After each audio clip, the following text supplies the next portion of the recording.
This is where the fun begins.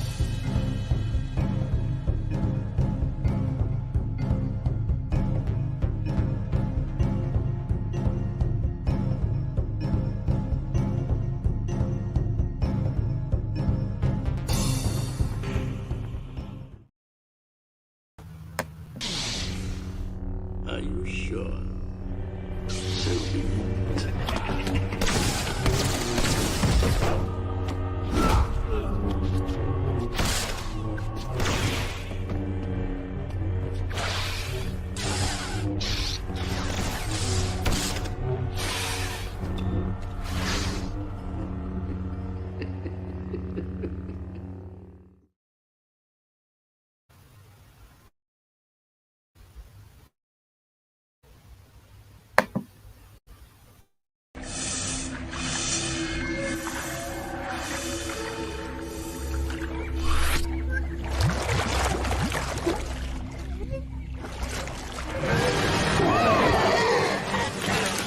Did you miss me? Hello, everyone. I'm going to remove this here real quick. Hi, everyone, and welcome to Thursday morning CAF chat. I am your host, G.Starwars, and I'm so happy to be here with you. I am all casual today. Hair up to the side, all that, because we're going to get into some more Smugglers lore today with Booster Terrik. Another one of Timothy Zahn's, is he one of Timothy Zahn's characters? I have to take a look. I didn't write that down, but so I walked that back. But anyways, thank you guys for all dropping in. I'm so glad to be here with you guys, and I'm so glad to have this morning with you every Thursday morning here, 9 a.m. for CAF chat, and get to talk Star Wars lore. But the original Star Wars lore, the heart of Star Wars, George Lucas era. And yes, Smugglers lore. We are going to probably talk a little bit about, other lore, whatever you guys want to talk about in the chat, as well as our cringe factor, which is based upon Return of the Jedi, one of my favorite, my absolute most favorite Star Wars movie out of the 6. Yes, you heard that.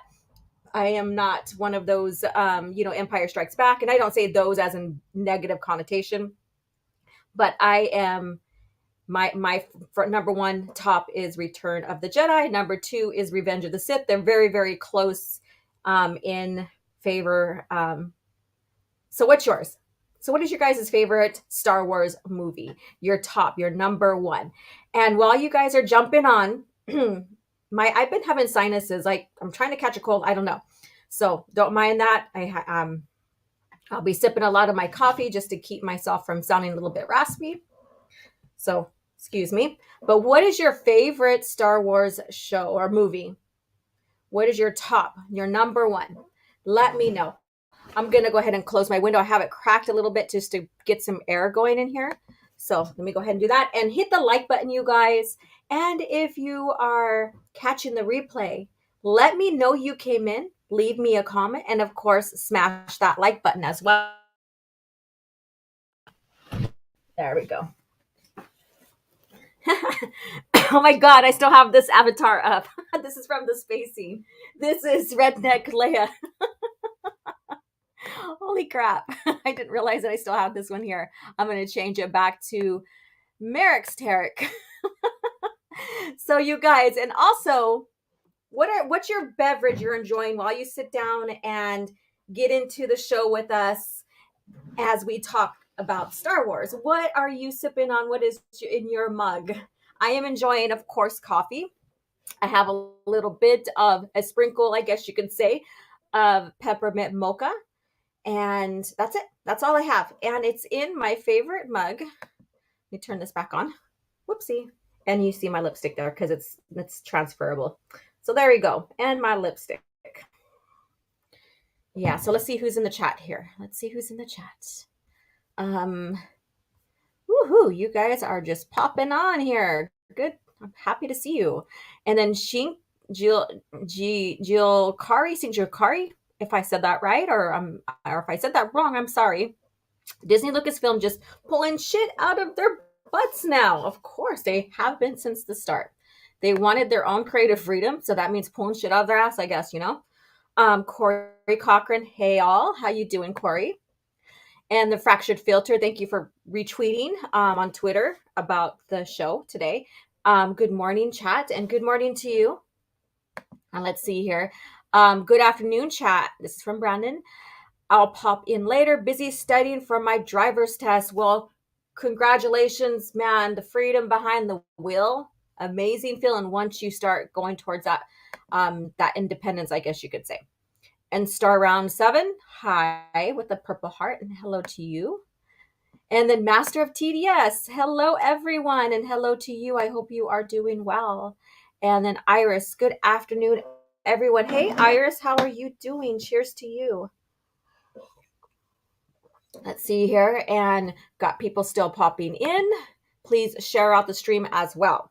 So again, I'm casual here today. Hopefully this lipstick, because it's transferable, I don't make a mess, because if I do, I'm going to turn off the camera and clean myself up. Fangirl over 40. Hello, OG from us in Ireland. Hey, what's up? How are you guys doing over there? Original Star Wars lovers here. Awesome. And of course, my mom, the one and only soul assassin, the Vato here in the house. Hey, please hit that like button and share the stream out. Yes, share the stream out. And Zim, the despot, got my morning tea ready to go. Cheers to that. And when I shared this out on Twitter, because I pre-schedule so that I don't have to worry about sharing, and I can get up, get ready, prep anything else I need to prep for the show before we start. I was like, grab your Corellian Whiskey. So you guys should know, if you know Star Wars like really well, like through the X-Wings and X-Wing series and all that, Corellian Whiskey. That's favored among Corellians and a lot of people in the galaxy, Corellian Whiskey. So yeah, so Star Wars the world building in Star Wars, phenomenal. So, even though, it was a multitude of different minds coming together under George's Star Wars, under his rules and all that stuff, man, beautiful stuff here. Fangirl says, my favorite film is A New Hope because I saw it with my dad and mom and our local drive-in movies. Oh, awesome. When it first came out. Mine is almost similar. I don't know if you heard mine. So a lot of people, some of you guys have. And Jag says, Empire Strikes Back. I thought I highlighted that. But I watched A New Hope, or actually Star Wars, VHS, before we were taken to go watch Empire Strikes Back in the drive-in theater. So that is my remembrance there for mine. So it's almost similar to yours. But mine in theater first is basically drive-in movie theater is Empire Strikes Back. Cool. Let's see here. A New Hope, because it was the first movie I remember sitting down with my dad and watching. Yes. Let's see here. Morning, everyone. I got CAF this time. Makes it much cozier. My favorite might be A New Hope. Awesome. A lot of New Hopes here. I don't hardly see that for whatever reason. It's usually Empire Strikes Back that takes the lead a lot. And rightfully so. I mean, it's a great movie as well. It has that beautiful cliffhanger. It's like, what's going to happen next? You have the reveal. So that's another reason why a lot of people love that, because it was unexpected at the time, especially if you saw it for the first time and you're like, holy shit, I didn't see that coming. Yeah, so yeah, my internet wants to just mess up today. So if I did get digitalized, I'm sorry. We'll work through that. We always do. All right. Nescafe instant coffee. Nice. The finest and Ferb Star Wars special is the most faithful adaptation to come out of Disney in the past 10 years. Changed my mind. And then we have from, I don't know, I forget this denomination here. Oh, yeah. It's Israel, but I don't exactly know. Not Israel. Jeez, why did I say Israel? Ireland. Come on, Laura, wake up. Yeah, I kind of slept in again. I've been doing that lately. Who's your favorite Jedi? Ours is Qui-Gon and Kanan. Okay. So you like Kanan from Disney? Okay. Qui-Gon, that's cool. Mine has been from the start Luke Skywalker. That he is the one that got me into the EU. And yeah, so he's the one that got me into the EU. But then when I get into the EU, it changes a lot. It changes a lot. So sometimes, and it also depends on what I'm reading, what I'm reviewing, what I'm researching, what I find out more. But like Jaina is one of them. Um, it can change. It can change. Let's see here. I always forget to retweet things on Twitter. Hey, I do that too. The reminders is helpful. That's cool. Thank you so much. And again, I'm sorry for saying your country wrong, and then I don't know the name of the your money, what you guys call it. I apologize, fangirl. Even though Kanan is Disney, he's still a good character. Okay. Some people do have the crossovers. Some people do. Jim says, oddly enough, Attack of the Clones is my favorite. Everyone seems to dump it. No, that's another good one. I like that. I like that one. I like all of them. It's hard to say what is last sometimes because there's a few of them that switch, from the bottom three. Um, it's just hard to because they're all interconnected, and I think that's the toughest thing ever to do is pick your top six out of a six movies series, I guess you could say, it's our episodes. And I think sometimes it's just sometimes difficult, especially placing the bottom three. A New Hope has a lot of meaning to me. I even got a class of mine, or yeah, I even got a class of mine in school to watch it when we were talking about the hero's journey. Oh, that's amazing. I love that kind of talk. Rogue One is best. Let's see here. I love Attack of the Clones, my second favorite film. Nice. Attack of the Clone is getting some love here. I like that. And then let's see here. I'm just a subscriber. What's up? And so Jim is a channel member. I'm just a subscriber. Channel members are popping on. Thank you guys for that type of support. Jag too. Thank you as well. And for all of you guys, even the subscribers, even my mod, thank you so much for you guys' continued support. So let's see here. A New Hope is the only film that has Luke fighting in his X-Wing. Yeah.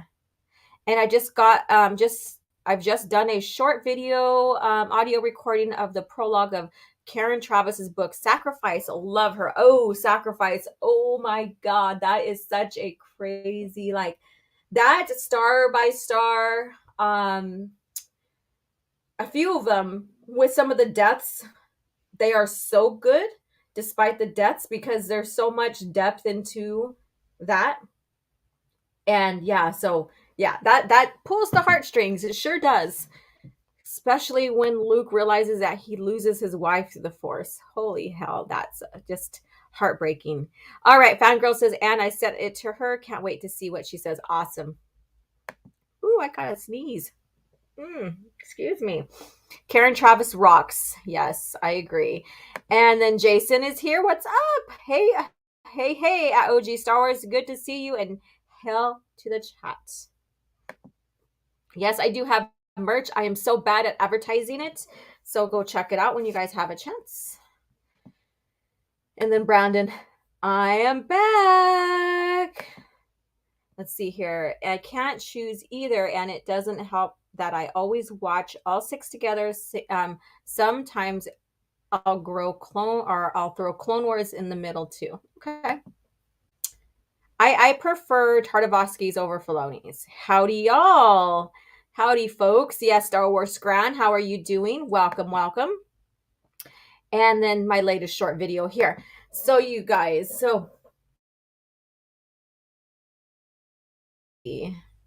let me see if I could switch over to my other, because I have two internet providers. I need to get this squared away. Maybe not. We'll see.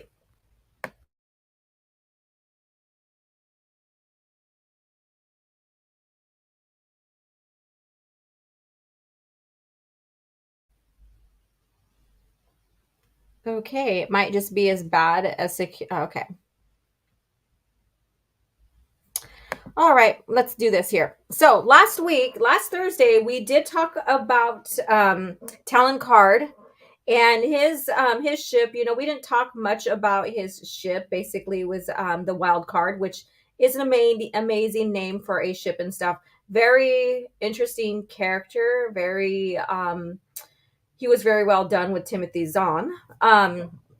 Now we're moving on, and next week I think we're going to go into the Old Republic with some smugglers there because we need to spread this out. I'm relatively going within the New Republic, but the reason why is because they have helped out a lot in building the New Republic, helping with the Vong War, all of this.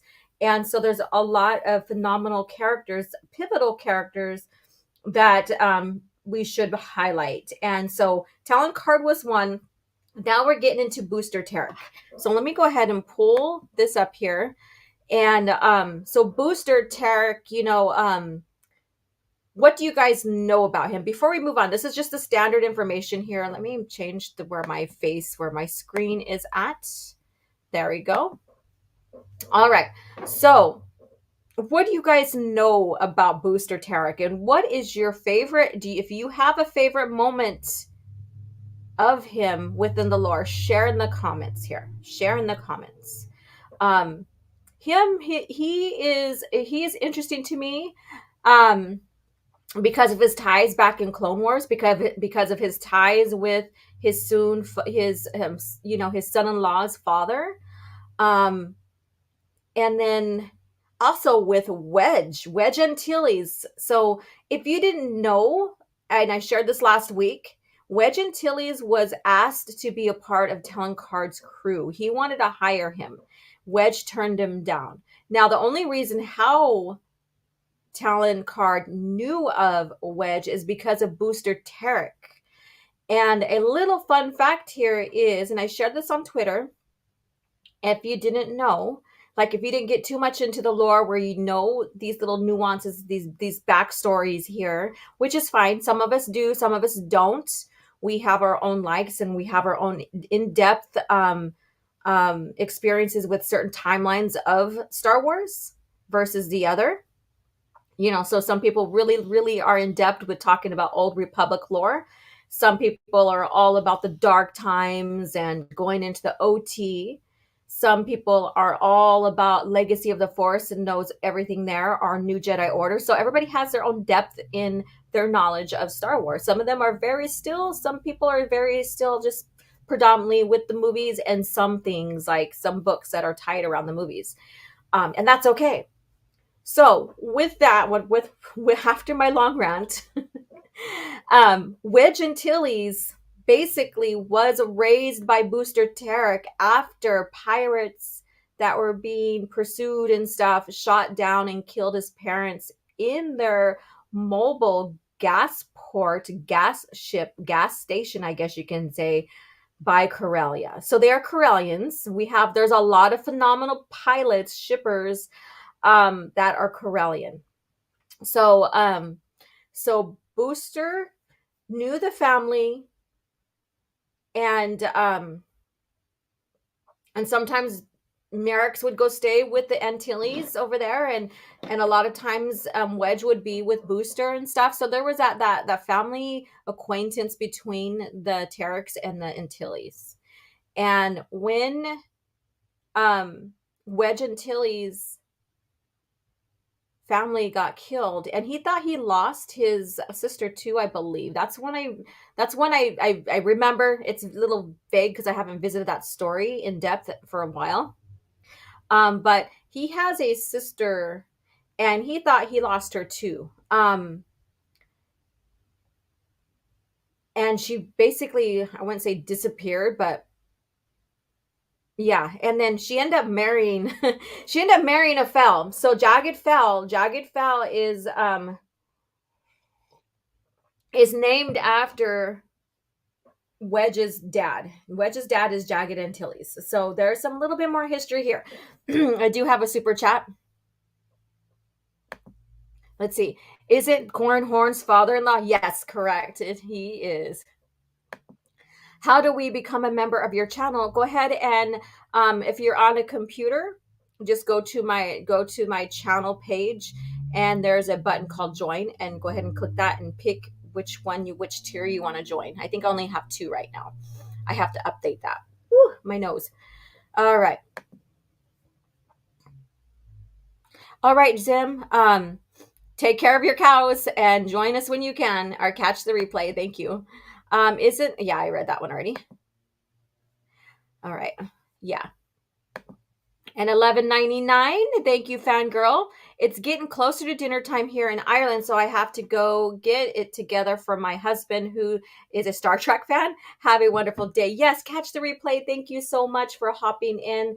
If you become a channel member, that would be greatly appreciated. Thank you so much for your support, and catch the replay. All right.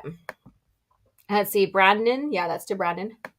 Let's see here. Have a good one. Yeah. So there's a little story with that, with Wedge Antilles, with these, with smugglers. He has, in the original Star Wars lore, Wedge Antilles has his rogue smuggler's background, versus Disney, where they made him an Imperial pilot. So they kind of gave the same arc as Han Solo, and some of them have been defectors, to Wedge Antilles, which doesn't make sense whatsoever with that kind of arc for him.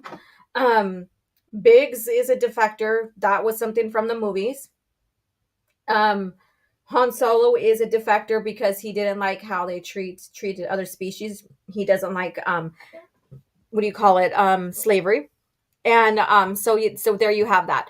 So I went off on a little bit of a Wedge Antilles not rant, but history here. But it's all tied to Booster Terrik here. It's all tied. Let me see. What is this here? It's time to stretch large and wide, SpongeBob. Yeah. So share the stream out, you guys. Oh my God, my sinuses want to act up today. So Booster Terrik, where he was born, now that's unknown, versus Talon. The date born is unknown, versus Talon you have kind of an idea. But we do know Booster Terrik was alive during the Clone Wars. So we do know that. And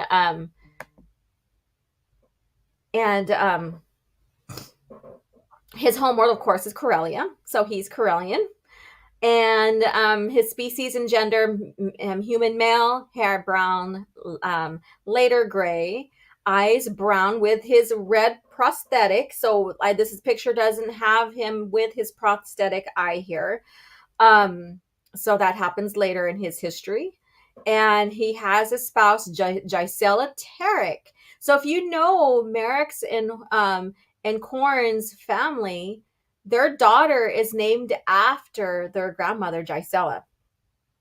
And then their son is named after his grandpa on the Horn side. So there's a little history there.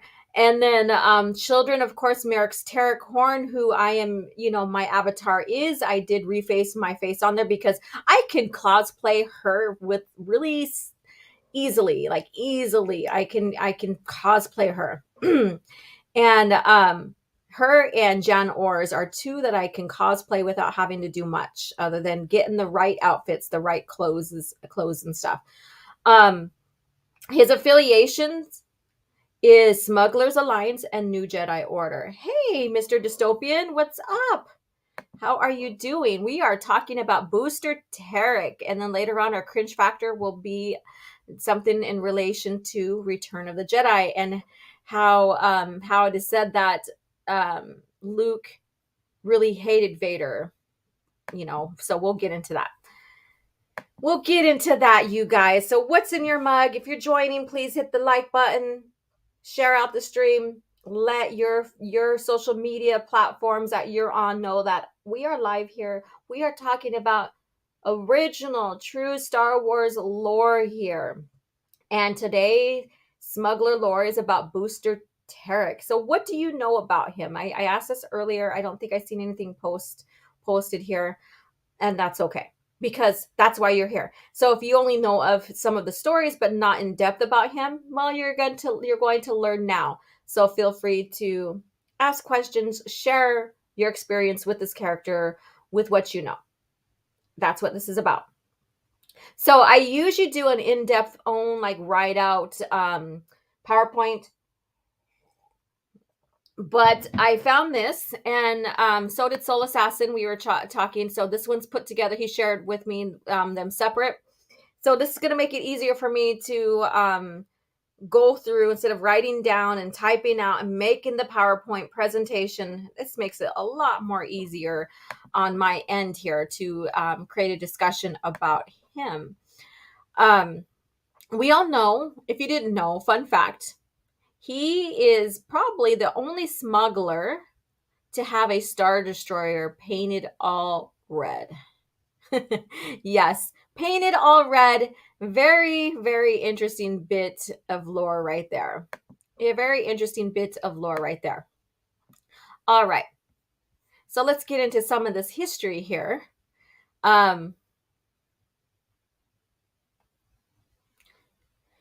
All right, sorry, had a yawn. All right, so Booster Terrik, with the mind of a businessman and the heart of a scoundrel, Booster Terrik lives for the art of the deal. And we know that he and Talon Card are at the top of their game. Now, who do you like better? Who do you like better? Do you like Talon Card? Or do you like Booster Terrik? Do you think we know that from last week in the lore that Talon Card basically they both Talon Card, not they both, is the top smuggler. He's the one that created the Smugglers Alliance, which I was going to put together for this one here, and I forgot to, so stay tuned for the more conversation about Smugglers Alliance, created by Talon Card. So I would rightfully say that Booster Terrik basically keeps Talon Card on his feet when it comes to the smuggler's domain, I guess you could say. The smuggler's ring, if you want to call it that. And I would say he's probably top number 2 within the alliance, maybe. And they always come together to share and exchange information a lot. You see a lot of that in the lore between the two. They have like this this respectful kind of like competition between each other. So let's get into more about this guy named Booster Terrik. And hopefully that you guys are listening in. If you guys want to share anything in the comments, feel free to do so. Getting in and out of trouble for decades, the Corellian Booster Terrik is famous for thumbing his nose at any and all authority. Yes. Yes, so Booster and Talon have a friendly rivalry, correct. So those are the words I was trying to find. I need more coffee, you guys. Seriously, I need more coffee. Like I said, it feels like I'm trying to catch a cold. And so sleeping at night hasn't been too well as of late. But I'm okay. I feel good. And we are here. So basically he is, he always turns his nose to any and all authority. In a galaxy full of smugglers, he was one of the most successful. In retirement, he managed to retain his reputation as a rogue while becoming a hero to the New Republic. Yeah, so he really stepped up for the New Republic, where Talon Card wanted to stay out of like choosing sides. So that's something that we know in Talon Card's history. So kind of a bit of interesting compare and contrast between the two.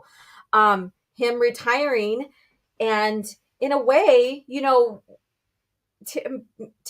Merrick's Terrik basically never retired from smuggling, even after marrying Corn Horn and he becoming a Jedi Knight and a Master and moving up in the ranks and becoming part of the Council.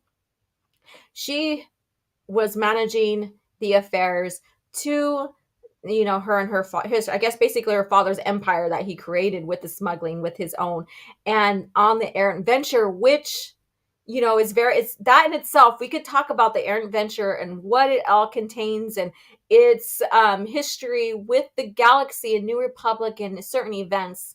We can do that as well. And hey, Gordon, how are you doing? So let me highlight here. Booster's private owned Star Destroyer. Correct. We can do a whole new conversation just on his Star Destroyer. And I think that's that's something interesting in itself, like something to do, maybe like here comes a teacher in me. Um, after we're done here, I encourage every single one of you guys to research, look into the errant adventure. What do you find? What type of facilities does the errant venture have? I mean, it's like basically a mall, a city, or a town, or whatever you want to call it. Huge exchange port, I guess you could say. That was something that was amazing for Booster to get a hold of. And he worked out that deal with the New Republic. Yeah, I remember the Air Adventure had casino levels, correct. It's like I said, it's like its own little town, its own little city with all amenities possible.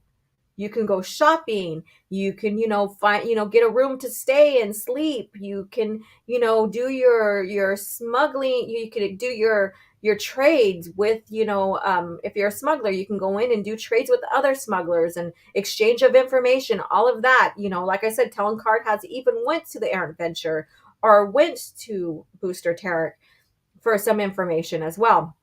Because and between the two, Talon Card is basically an information broker more than anything else, which makes him distinctively different on top of that. Booster's earliest adventures into smuggling led to failure.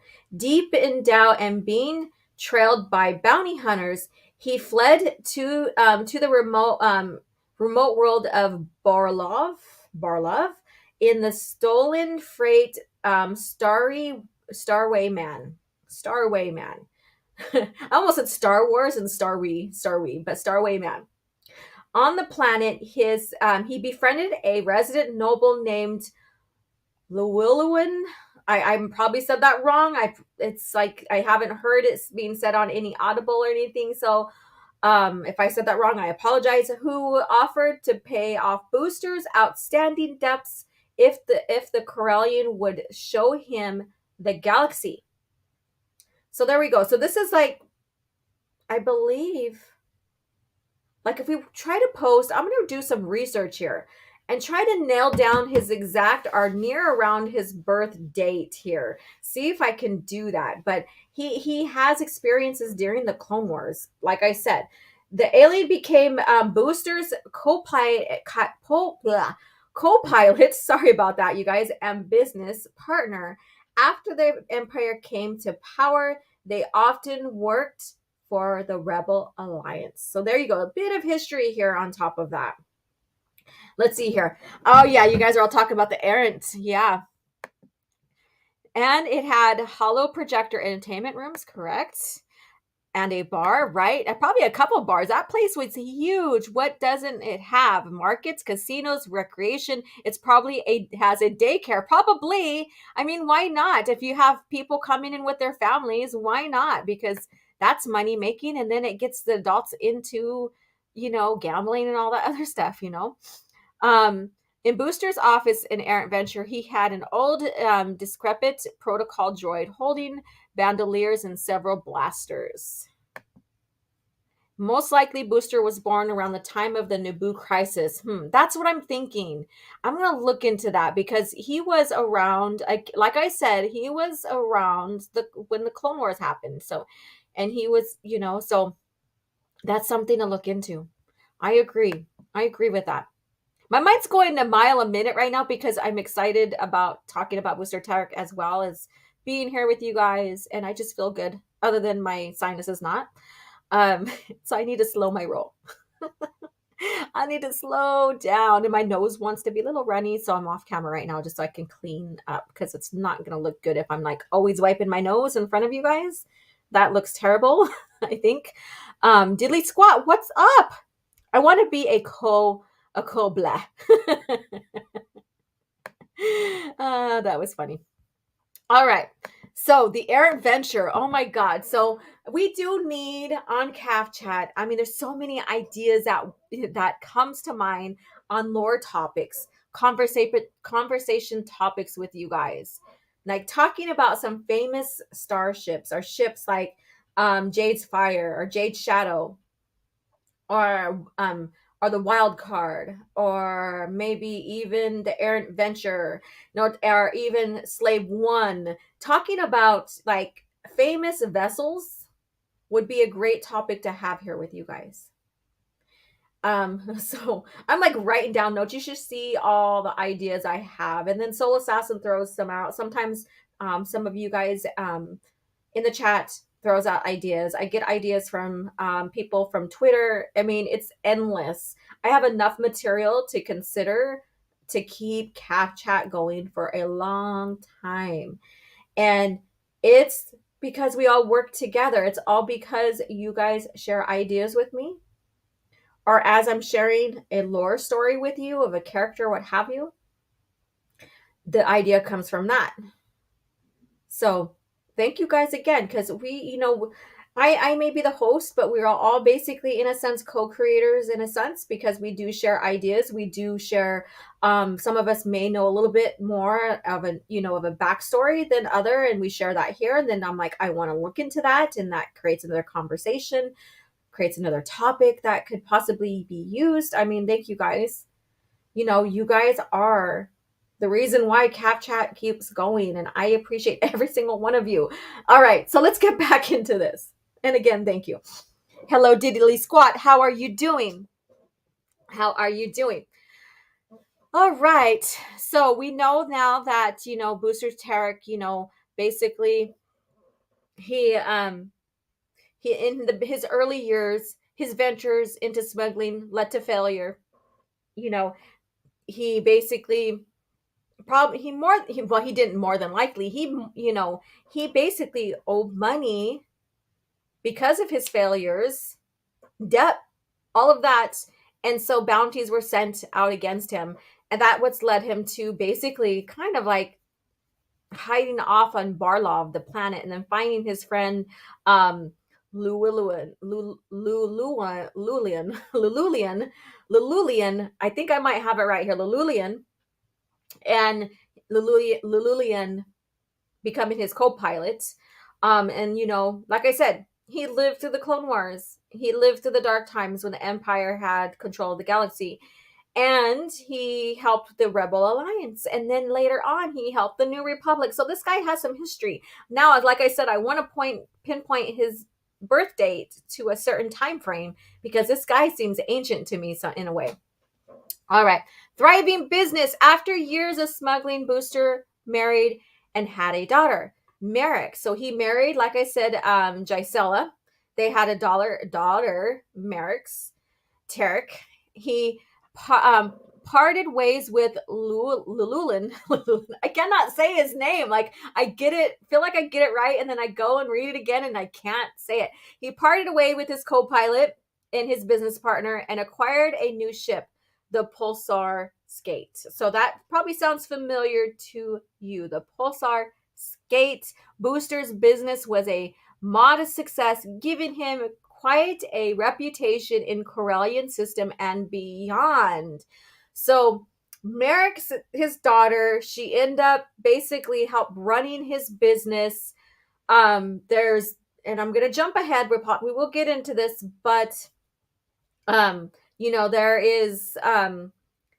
there's sticky history between the Horns and the Terriks, and a marriage basically kind of helps resolve those sticky situations, the sticky situation between those two families.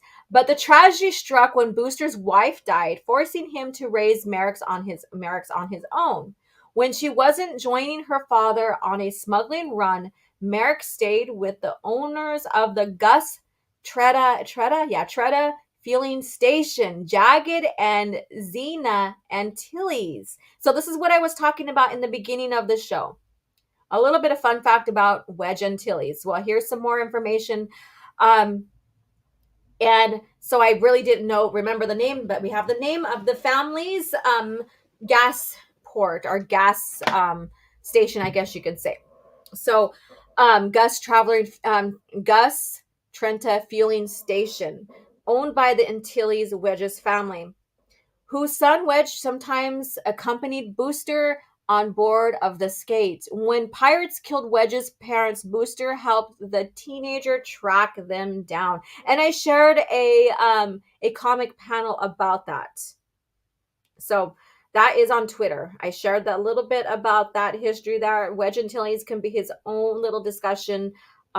We did discuss him a little tiny bit when we were talking about top rogue squadron pilots when I was having that. If you guys remember, let me see what you guys have to say.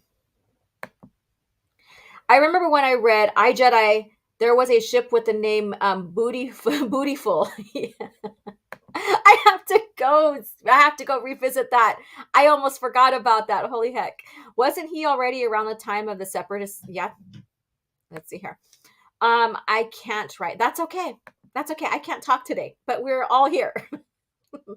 My mind, like when I feel like I'm feeling really good and I feel like I'm on fire in the sense of like feeling great and all that other stuff, sometimes my mind gets so fast, like it just like, and I have so much going on in my mind I want to say that sometimes my speech does not, it doesn't match up with my thoughts. So yeah. So Gordon McDonald says, didn't Merrick's begin to solely use the Pulsar Skate for her antique dealings? More than likely. And follow on Twitter. Thank you so much. All right. Yeah. So those who knew, like those who got into Booster Terrik's, into the lore surrounding Booster Terrik, and it was only him and his daughter. That's what happened. He lost his wife and he had to raise. So he was a single father. Holy heck, that's a concept, right? In Star Wars. I mean, when Disney bought out Star Wars from our Lucasfilm from George, they made it sound like there was no representation in any way, shape, or form when it came to having us relate to these stories. Well, we do have a single father here. We also know later on Luke Skywalker becomes a single parent, basically. So it is common to see a lot of these familiar nuances that we experience in our reality with Star Wars. It's very interesting there. And then of course we go into the diversity stuff, where, we have, representation of different orientations, I guess you could say. Now, human species is not a thing, or human race, not species. Human race is not a thing in Star Wars. You're just human, and you are associated with the planet you were, born to or on. That's the human race association for Star Wars. So, it didn't really matter if what color, what shade of your skin was in Star Wars or has or is. And it's never been something that was a focus, if you guys haven't noticed over the years, until Disney, when they decided to make it a focus. Characters were just loved for their personalities. And Taylor Swift is greater than Disney Star Wars. Hey, what's up? And look at the coffees there. So Disney basically Star Wars in itself, it was just all about how the character arc, personality, and the events of the character was in Star Wars, especially when it came to the human race. And then if you want to have distinctive different creatures, basically then you have different species.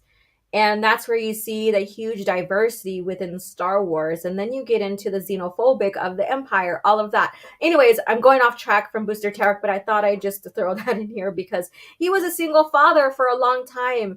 And he raised a very smart business woman who basically stood her own ground. I mean, literally, if you're a smuggler, you have to have a hard demeanor. You have to really, what's the word I'm trying to find? You have to stand on your own. You have to face all kinds of different type of people, species, governments. You need to have that staunch attitude.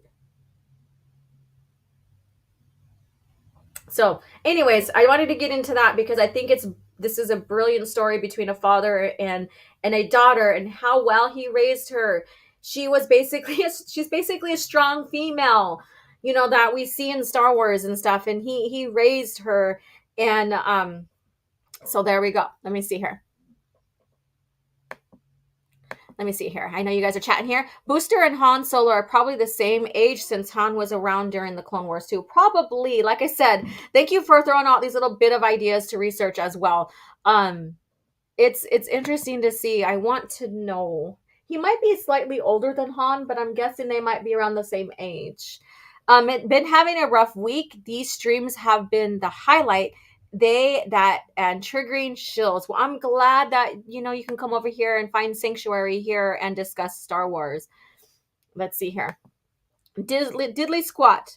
The only difference between then and now is that it was dealt like a normal thing. Nobody cared if someone had a single parent or what color their skin was or anything else. Correct. It was just, we're seeing humans being represented the way George intended, the way his company intended in Star Wars, very different than ours. But, like some of the themes and some of how they carry out with their family structures and stuff can be very similar, so we can relate. Let's see here. What's going on? Oh, I am Matt G. Oh, okay. I didn't realize that. Oh, okay. What's up?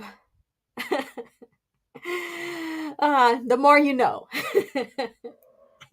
I knew there was familiar with the coffee mugs there, but I did not realize that. Thank you. You need to be stunning and brave. Stunning and brave. Well, she's more than stunning and brave. And again, my avatar is her with my likeness on it. Let's see here. I saw an interview today where Sam Witwer said that Filoni thinks Star Wars is like a campfire story, so it's okay to change, contradict things in their lore. What? How old is this interview? You're gonna have to send that to me. DM me for on Twitter if you can, that interview. I want to see, or share the link here if you can. Many choose the smuggler's lifestyle only if you can make it to old age. Yes, that's true. Because that is a very rough profession. Everybody fights to be at the top. And then once you're at the top, if you're cruel like Jabba, you're going to kill off your competitors, right? Like those, yeah. So, yeah, it's a tough business to be in. It is a deadly business to be in. I guess Anakin Vader was kind of a single father. Ha ha ha. He didn't know if for 20 years. Oh, that's funny. That's hilarious. Smash the like button. Yes, smash the like. Let's see here. Hello. Laugh out loud. Yeah. I'm sorry. But I love the change, the name. That's cool. All right. Under arrest. So let's go ahead with under arrest here. So what does that mean? So you guys, this is where we get into the Horn and the Terrik family bad blood, I guess you could say. So, and many of you guys may know that story because of X-Wing series. So we're coming probably into some familiar territory for some of you guys. And so let's get into this bad blood between the Horns and the Terriks. Booster's criminal activities finally caught up with him 2 years before the Battle of Yavin. Excuse me. And when Corellian security forces, so Corsac, basically, Hal Horn, arrested the smuggler. Booster was sentenced to 5 years imprisonment in the spice mines of Kessel. So imagine that. Imagine being arrested for criminal activities because, he's smugglers basically do delve into criminal activities as well. And Booster did not have any respect for the law. We already settled that. We already went through that. And so Corsac official Hal Horn arrested him, and he was sentenced to 5 years in the mines of Kessel. Mind you, Merrick's now is fatherless in a sense, and from what I get, she's old enough to take over the business, which we're going to get into right now. During his incarceration, his daughter Merrick's took over his business and continued to move cargo for the Rebel Alliance. Booster lost his left eye during his imprisonment and had it replaced with a growing red prosthetic. So this probably, I'm guessing, because between the Horn lore, like history in Star Wars, and even now with boosters, there was some stuff that was retconned through George when he was like, don't really talk anything about in the timeline of the Clone Wars. I want to be able to do that. That made sure he had a little bit of flexibility on what he can create, because these stories are supposed to go and coincide with the movies, with the Clone Wars, with the PT, all of that. So I'm not meaning just the Clone Wars, I mean the PT, the prequel trilogy. So he was telling authors, don't write in the PT era, and also the Clone Wars is part of the PT era. That's just common sense, right? And we had some writers that decided to do that, like Timothy Zahn. So when George decided to create the PT lore and date it, some of the dates were kind of off, not by much. It's a very small discrepancy that some anti George Lucas era EU Star Wars people try to use as, the EU was all, was a mess, blah blah blah. No, it wasn't. It was, the time frame was slightly off, not by much years. So that's not a bad discrepancy. But when we get into the Horn history, there's a lot more that goes into that. I'm not going to get into that. Maybe that's a different conversation to tell. But yeah, I do recognize that there was a discrepancy once George started creating in the PT with some of the early releases of the EU and and stuff. And that's fine, because it was all course corrected later on. That's what you call keeping continuity. If something kind of goes off wayward, then they have to go back in and correct it. And they did a very good job doing that. So, so during his time of incarceration, so I would guess that it went into the dark times, and when the Rebel Alliance was starting to form, Merrick's basically took over the business, which, again, like I said, he raised a very smart, tough woman. Shortly before the Battle of Hoth, Booster returned to society. So we have some dates here, some more dates. I'm trying to date out his events here. So we have some dates here. So shortly before the Battle of Hoth, Booster returned to society. So that doesn't mean that he just got out of prison. He may have laid low for a while and allowed his daughter to continue to run. He had intended to return to smuggling upon his release, but Kessel had changed him. He retired from smuggling and passed the skate on to Merrick's for good. So there you go. So there's a little bit of history on that. So let's see here. I'll send on Twitter after work. Awesome. Thank you. And is there one single sentence said by Filoni about Star Wars that's not complete BS? I have not found anything yet.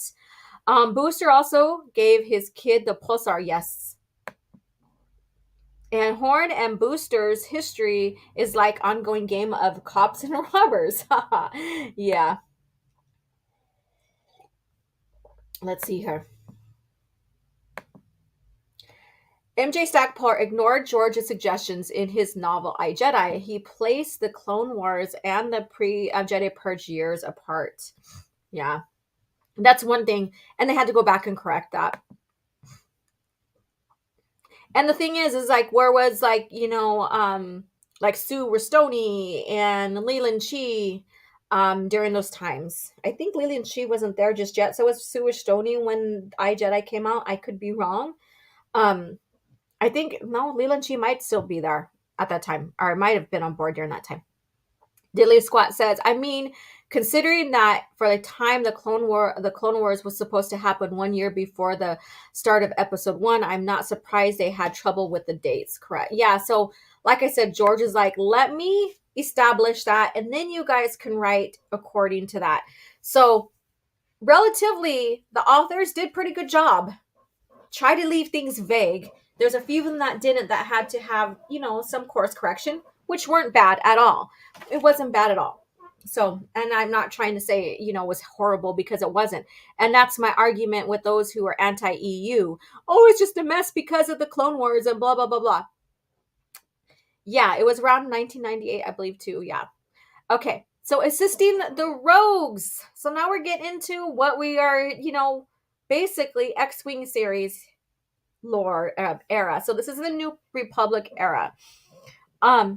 Booster Terrik was not the type of man who could simply retire. Sounds familiar. Sounds like George Lucas, right? One of the reasons why he sold is that if he just put someone in his place to oversee Lucasfilm, he would still go in there and micromanage. So he had to take himself out of the equation fully. I wish he would have just allowed himself to just hire someone and still was in the background to micromanage, but that's just me. All right. For years after the Battle of Endor, he worked with Wedge Antilles' Rogue Squadron in their fight against Yasani Isard. What a crazy bitch she is. Yeah, I'm sorry. I'm not sorry for calling her a crazy bitch, because she's a crazy bitch. Wedge put Booster in command of the squadron's secret base on a space station near Yagdul. During the battle against the Imperial Star Destroyer Virulence, Booster bluffed the vessel's captain into believing the station was more heavily armed than it actually was, leading him to surrender his vessel. Yeah, you have to be a great bluff negotiator kind of person, right? To be a smuggler, you have to be convincing when you're trying to make deals and stuff. So that was brilliant. If you haven't read the series, I highly recommend the X-Wing series. The New Republic came to claim the ship, but Booster quoted salvage laws, insisting that the ship was rightfully his. He agreed to disarm the vessel, but here we go. We're coming into what vessel this is, but the newly christened Errant Venture now belonged to Booster. There you go. Errant Venture. So that's how he got the Errant Venture. Let's see here. What did Soul Assassin have to say? It adds more that Booster and other characters' ages can't be set because of their lifestyles.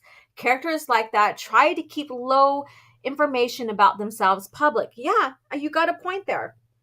And I will say too, if you haven't noticed in Star Wars history, humans do live a lot longer than are like us in reality. Especially if you are a Jedi or have Force abilities and stuff. So that's that.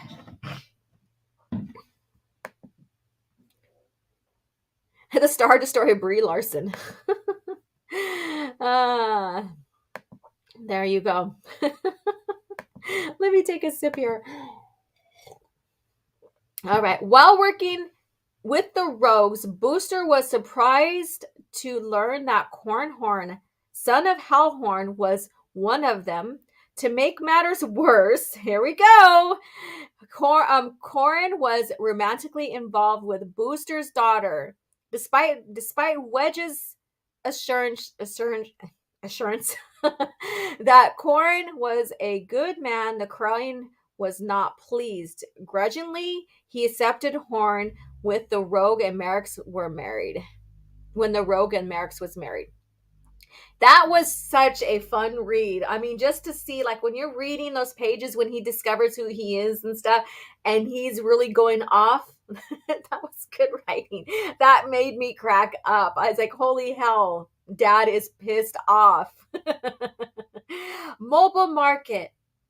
Booster turned the Errant Venture into a traveling marketplace with 3 levels catering for shoppers and smugglers. But Maintaining the immense vessel proved expensive, and the business barely made a profit.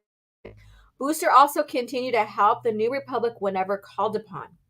After the Yuuzhan Vong forced the evacuation of Jedi students from Yavin 4, the errant venture became a mobile safe house for the young Jedi. That was another thing that I thought was really amazing for him to do, because, like, you looked at Talon Card eventually stepped up and helped with the Jedi Order too, and Luke and them and stuff like that. But these guys who are smugglers, they relatively want to, kind of stay neutral in a sense. So to see them step up and help out in dire needs, was, looks to their morals and stuff as well. They're just not cold-blooded people. Jabba maybe, but that's a whole different species and character to talk about. He and the ship survived the battles that followed and saw the final defeat of the Yuuzhan Vong. There we go. Let's see here. I remember Admiral Leonia Taveria was a very weird BDSM type character. Admiral Taveria was a dominatrix type. You can also probably say that Isani, in a sense, is like that as well. So, yeah, that's very interesting. So this is his story here going on. We don't hear much about him later. There's no death, there's no history of him dying. But once we get into Legacy, we hear more about we do hear a little bit about him because of what happens with his grandchildren and stuff, but there's not much story occurs for him other than being there for the family and being pissed off on how the government is treating his family or his grandkids and keeping them carbonite and stuff. So there's that. So I'm pretty sure that this information that I shared with you here was before Legacy came out. And so we get into Legacy here, and because of the kids who were hidden in the maw, we have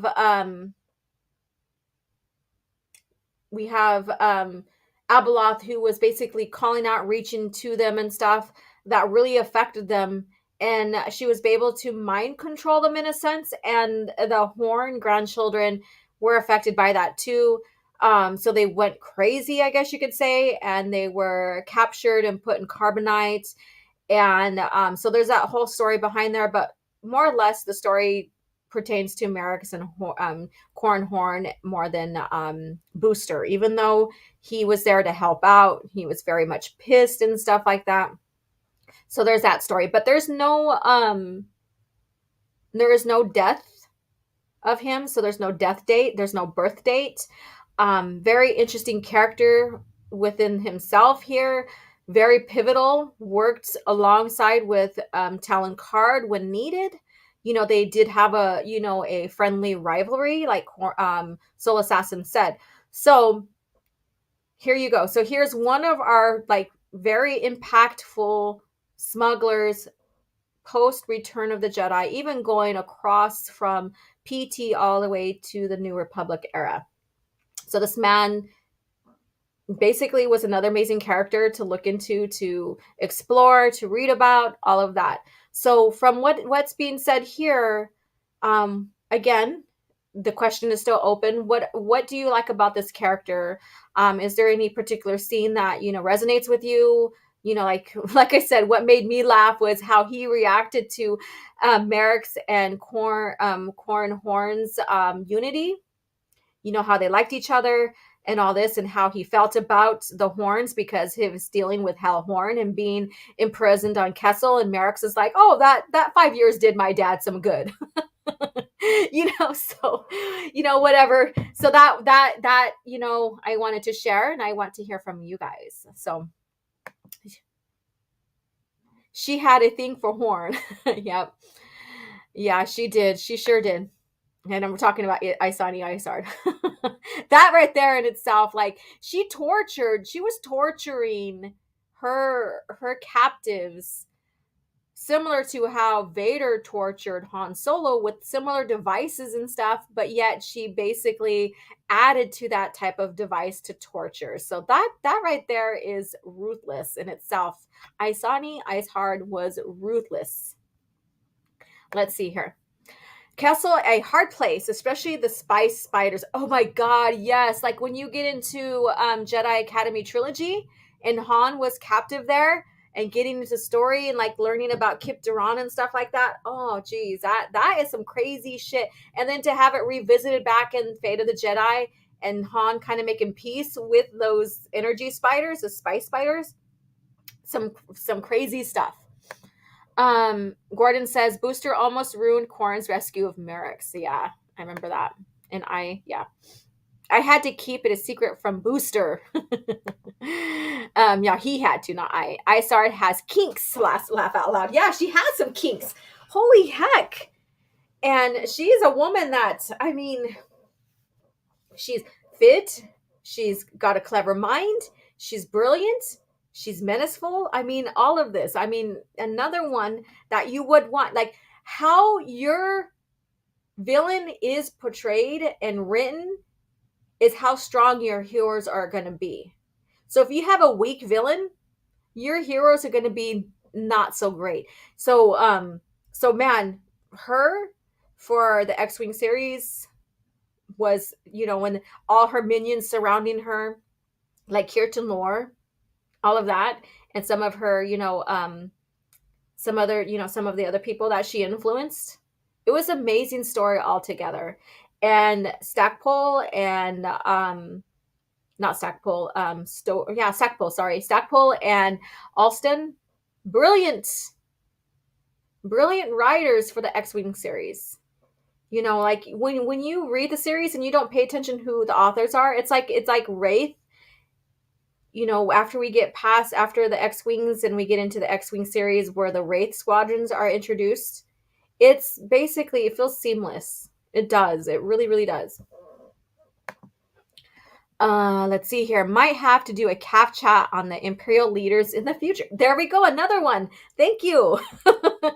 Yeah, thank you. I mean, we did, we're going through Sith at one time, I mean, we don't always need to talk about, all the good, like the Jedi and all this other stuff. Like here, I don't like to go into the shades of gray, and I wouldn't even say smugglers are the shades of gray because they're just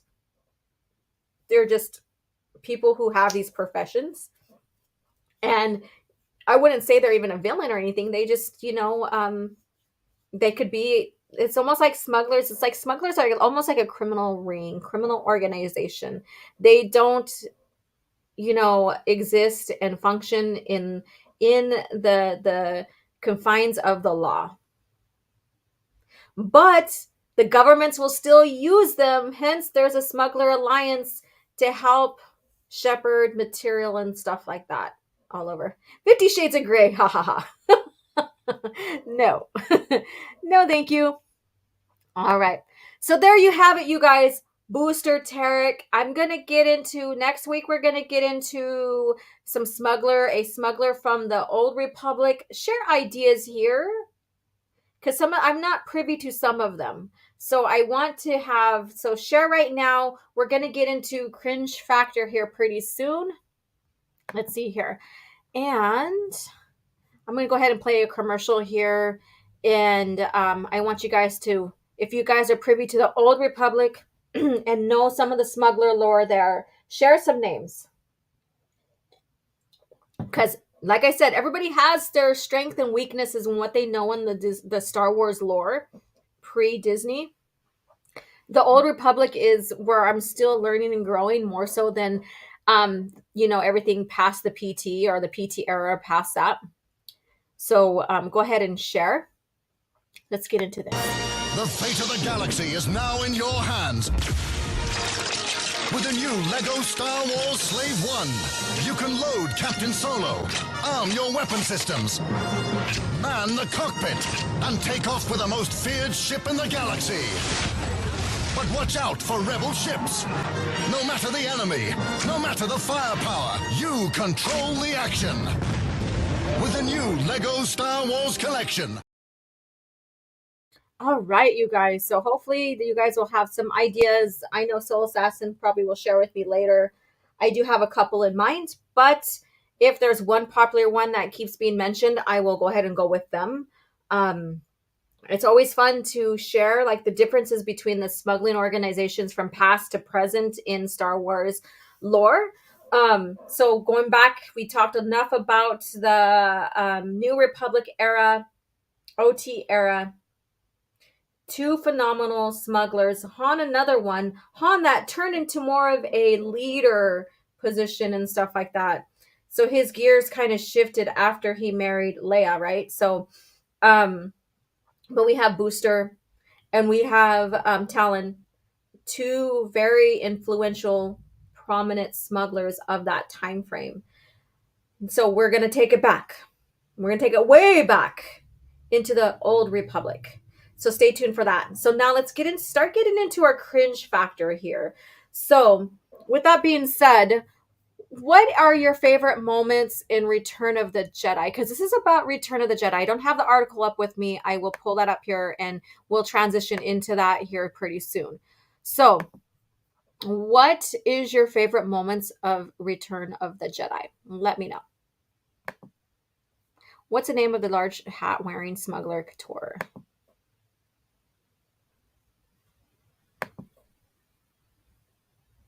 Yeah, think of Old Republic. Yeah, Old Republic. Yeah. So, what's your favorite moments in Return of the Jedi here? So, like I said, our cringe factor is going to go into some pivotal, like a pivotal arc, and this also includes probably the whole OT, but relatively Return of the Jedi. And so, what are your favorite moments in Return of the Jedi? Let me know. All right. With that being said, I want to play this video here first. And this is an interview at, and I forgot which convention this was, but this happened about maybe 2011, 2012, before the buyout of Star Wars. The question that is being presented by one of the fans is, basically, what basic asks about Luke in Return of the Jedi, I believe. We're going to play that, so that'll be clarified here pretty soon. And also, what do you see a possible reboot in the future? So we're going to get into that. It's about 3 minutes here, so let's go ahead. I'm going to pull this up here, and then we're going to get into our cringe factor. But I thought I'd use this to build conversation before you fully get into cringe factor. So let's see here. All right, let me share the video screen. I wish there was easy ways to share these friggin' screens. Add. I thought I had add you already. There we go. All right. So here we go. And I shared this on my page on Twitter, my community page. And then I also retweeted it or re-xed it, I don't know, on to my regular page here. So again, this is from a convention. It's questions to Zahn and Austin, and two pivotal questions here. Then we'll segue into cringe factor, but this is related to that cringe factor article, which I thought was, oh my God, the timing was perfect when I shared this and then when I found the cringe factor article. So here we go. I think that there's much of Luke's story left to tell, and if Lucasfilm decided to reboot the Star Wars EU after Return of the Jedi, would you guys want to be part of a reboot, or would you want other people to handle that? A reboot would be really, really messy. There are currently 140 odd adult novels alone, not counting children's, young adults, art books, and schematics and all that. 140 adult novels. To just say, okay, we're going to wipe those out, especially since many of them are still on the bookshelves, or bookstore shelves. What are you going to do? Are you going to say all these, we're going to stop selling them? Del Rey would not like that. Vance would not like that. The publishing industry is taking enough of a hit these days as it is. A reboot would be immensely hard to do. The thing about reboots, we've seen two arenas in which reboots are fairly successful. One is comic book universes, and one is TV series. Comic book universes work because largely comic book sales are generational. I mean, most people will read comic books for a span of years from their childhood to say that when they get to college. People who come to an event like this, to Star Wars Fan Days, are accepted. You have to remember that you are not the kind of people I'm talking about, but the large audience are in fact people who read them until they're in college age and then stop. So a generational reboot works. A TV series reboot works because 10, 15, 20 years after the series is dead, you have a new generation of viewers. Battlestar Galactica worked that way. The original series premiered in 1978. And by the time the new series was done, you know, that generation was in its 40s and had fond memories that were pretty vague of what that series was. I'm one of them. But the Star Wars universe is being actively maintained by a readership and a fan base that is vitally interested in what's going on, and so there would be an immense pressure not to reboot. Now, the other part of your question, yeah, there's plenty of Luke's story to tell if you're thinking of Luke as a human being. Every writer who deals with a character like Luke Skywalker, in order to write him convincingly, has to find some corner, some new area of that character and make it his own. With me, with the writers of the current series, it has been Luke Skywalker, Dad. I mean, that's something that was not part of Luke at the time of A New Hope or for many years after. But by the point you got to New Jedi Order, yeah, he was a father, but he wasn't a dad because he was off doing stuff that the galaxy depended on. Now he's touring with his son. Now he's a single father. He is Dad, and this is a new role for him. And so that's one big important thing that we can explore that no set of writers have had the opportunity to do previously. And that kind of thing can happen with each new era and each new series. Luke Dad, that's cool. Then there's going to be Luke Granddad at some point. You know, Luke this, Luke that. You find a thing that is for you to deal with, and that will be part of the new element of his story. So yes. All right, so that's not the video that I shared earlier, but this goes into Luke's development. I'm going to pull up the other one. It's not as long as this one here. But they talked about writing Luke in the future. So if you want to make a claim about how Disney clearly got Luke wrong in their trilogy, this is evidence of like writers who were hired by George himself that have worked with George and the company to make sure that they're coherent to what George wanted and how to evolve a character. So again, like I said, this is the wrong video, but you know, I thought it was important to share. I still think this is important to share. I'm going to pull up that other video, but it does have, whoopsie, hush. But it does have that information that I want to share that coincides with this cringe factor. So let me go ahead and pull that up here. And I think it's very important information to share with you guys to use not only for your context of here it is, your context of understanding Luke and understanding exactly what these let me see, this is the right one, what these authors were entitled to do to understand these characters and write these characters to be coherent with George's story. And then, like I said, it goes with cringe factor. So we're going to begin this video here. This one's not as long, but this one from Zahn. This one's from Zahn, I believe. Let me see here.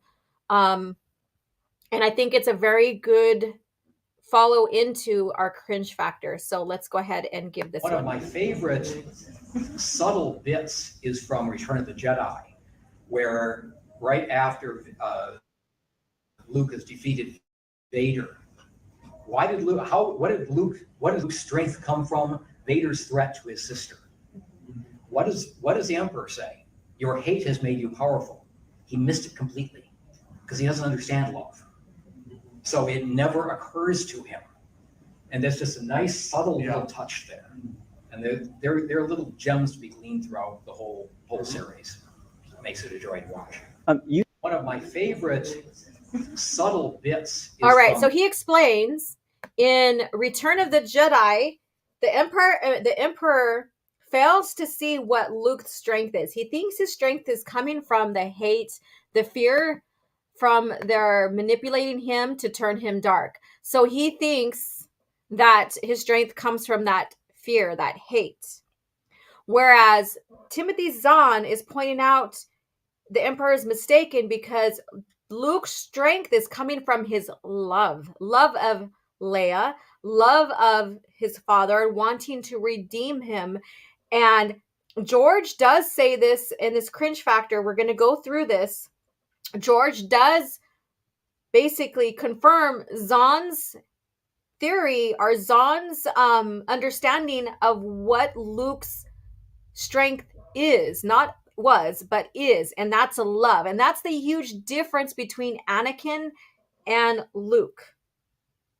Anakin's fear went into his strength, basically turning him dark.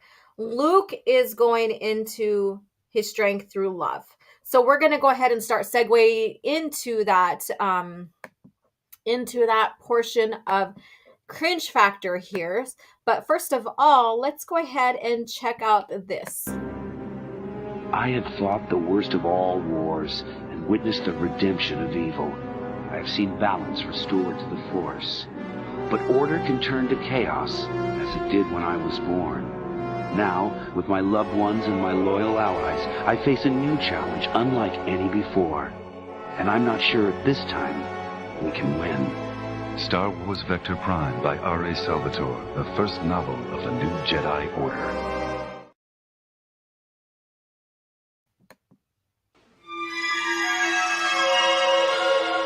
So uncivilized. All right, so here you go, ladies and gents, going into our cringe factor here. So you'll see why this is cringe factor and why I wanted to share this with you guys. And it correlates with what Zahn says. Like I said, it is like a wonderful coincidence that I decided to share that clip, and then I came across this cringe factor article. So let's go ahead and go to the top here. I'm not going to read through everything here because it's unnecessary too. I want to get to the points here. So we'll go ahead and move through that. But first of all, let me see what you guys are saying in the chat here. All you need is love. Yeah, love is all you need. Yeah. And let's see. I don't know why it's like being slow now on my end. It's like once I get to screen rant, it freezes up my stuff. I don't know. But anyways, I want to highlight and it's not letting me highlight. If it's highlight on your end, good. Soul Assassin says, I wonder what was the standards or requirements to be considered to write for Lucas back in the day. LucasArts back in the day. I know LucasArts, Lucasfilm in general. I agree. I wonder what the standards was for that. Look, it's starting to come up. It's like there's a ghost viewing of Soul Assassin's comment here. Like I said, once I get to this friggin' Screen Rant articles, like everything goes to shits for my StreamYards. All right. So keep that in mind with what we watched.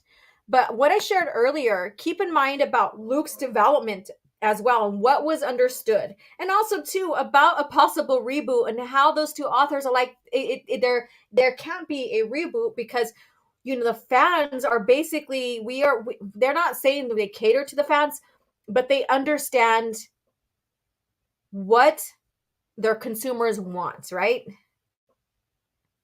And they built their platform.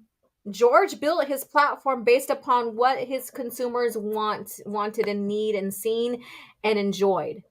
And so it wasn't about what the company wanted, in a sense. They want to tell good stories. They want to be coherent with their storytelling, all of that.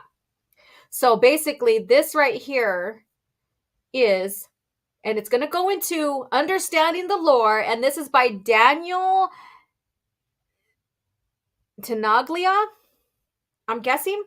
For Screen Rant, there was a CBR I wanted to share too. I was thinking if we had time Maybe we can get into a second cringe factor, but I do have a hair appointment at 11:30, and so we will need to stay on track here. How close did Luke Skywalker come to the dark side, and why didn't he fall? Okay, so I shared a small little quote from this on Twitter, and I screen shared just this information here. I didn't share the link, so some of you guys don't know what's going to go into this. Like I said, I'm not going to share everything. I'm going to go down and scroll down to the basic paragraphs I wanted to share.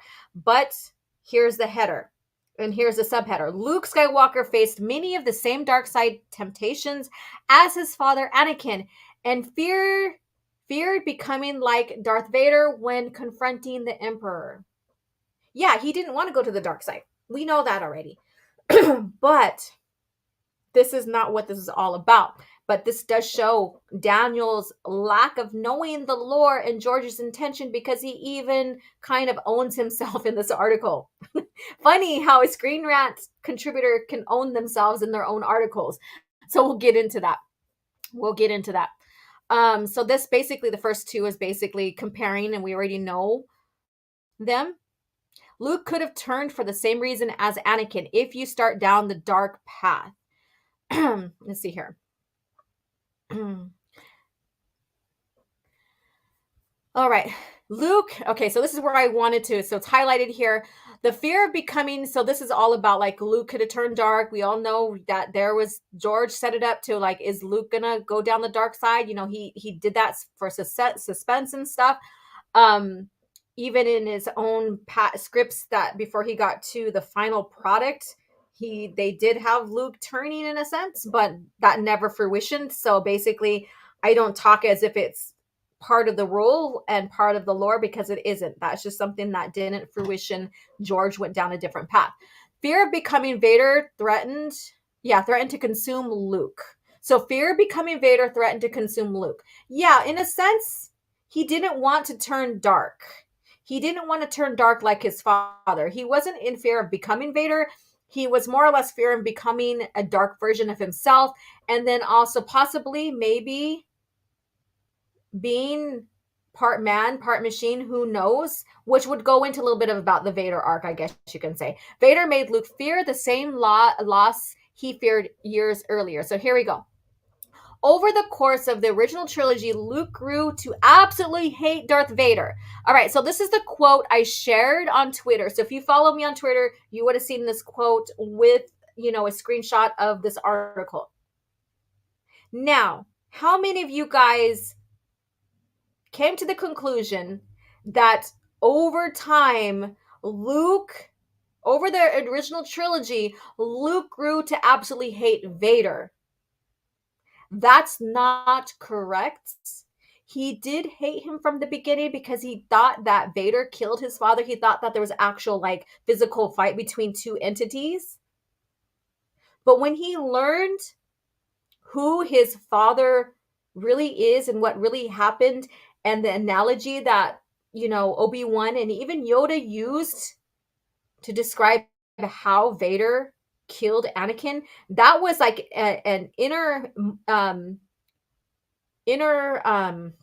I guess you could say psyche kind of thing, battle that Anakin had, but it wasn't a physical between two. So when Luke found out about who his father really is, and his father's really alive, and he's known as Darth Vader, that's where he started showing love and compassion. So in the beginning, yes, he hated him. He wanted to destroy him, in a sense, maybe a little bit of revenge in a sense. But as he learned, and as all the truth started coming out and being revealed, compassion set in.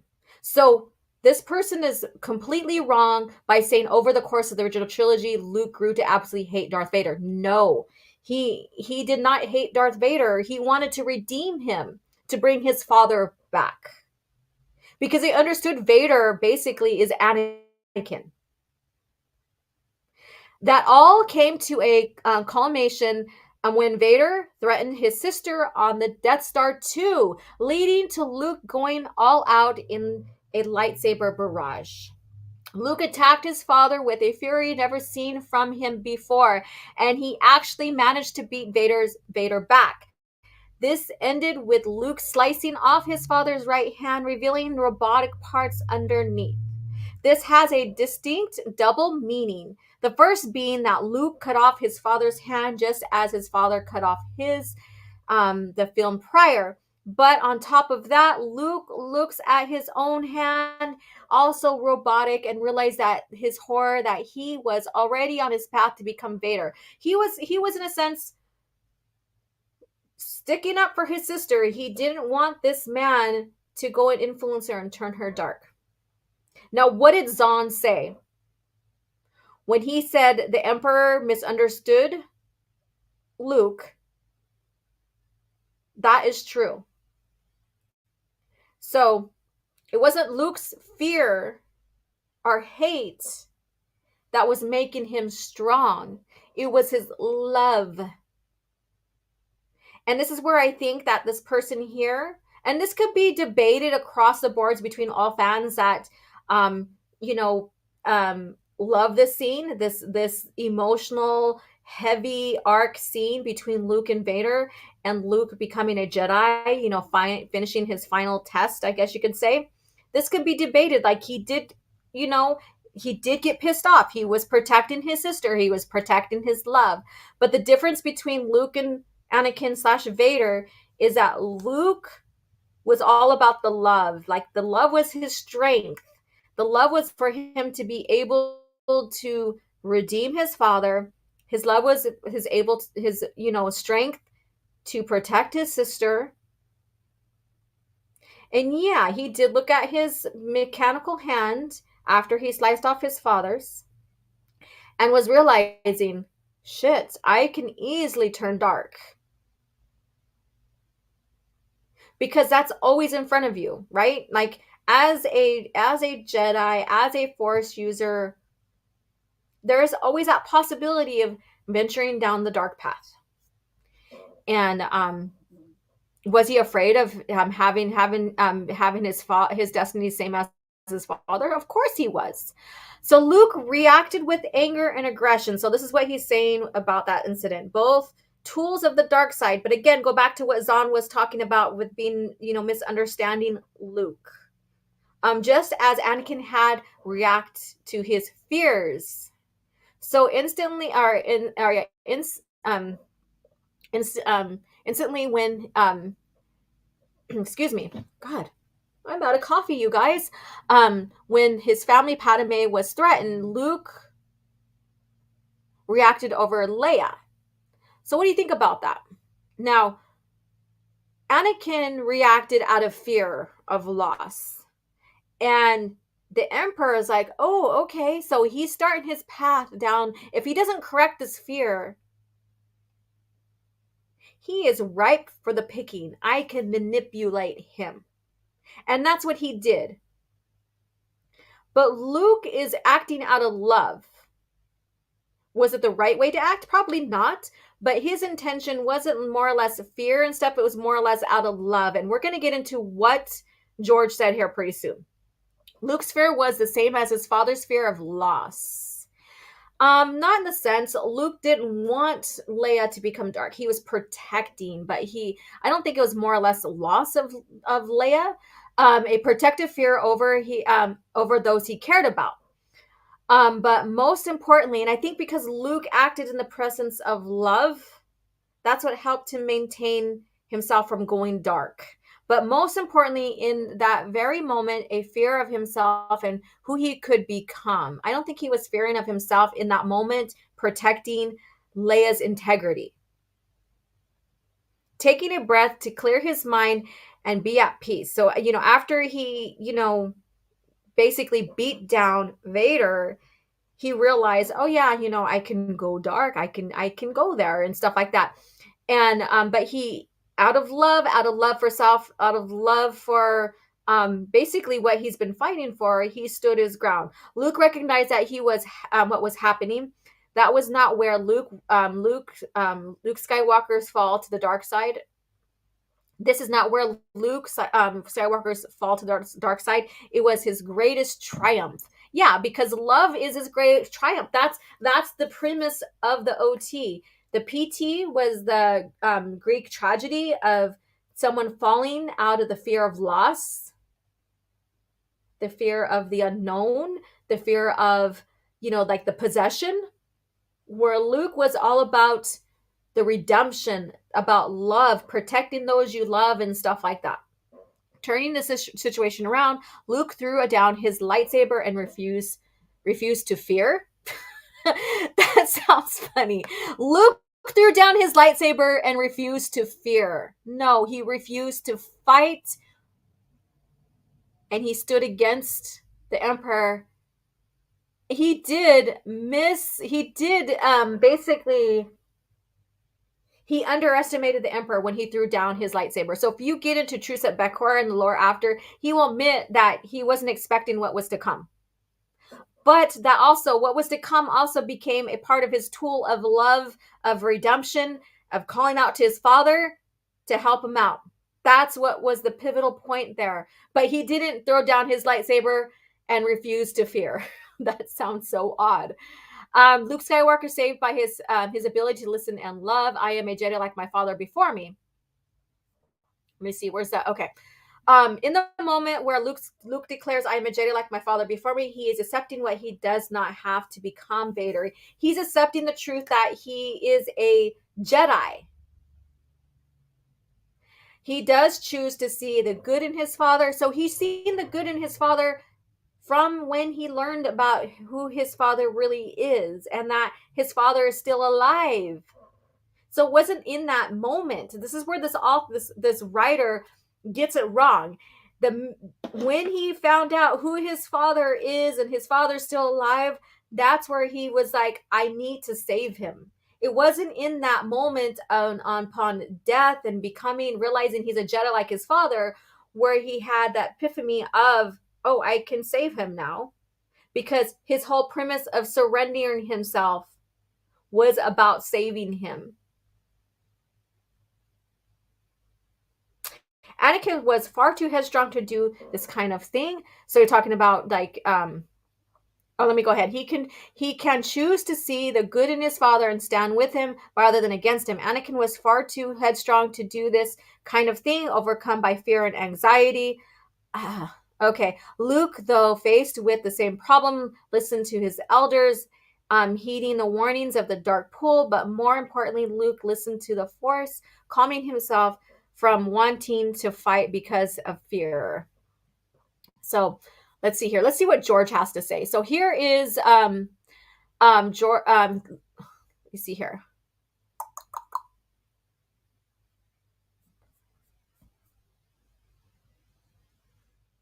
All right. George Lucas reveals the biggest struggle writing Luke's Vader's final duel. Luke Skywalker chose to love his father and not cave to his fears, making right what his father got wrong years earlier. So there you go. Where's that one quote from George Lucas?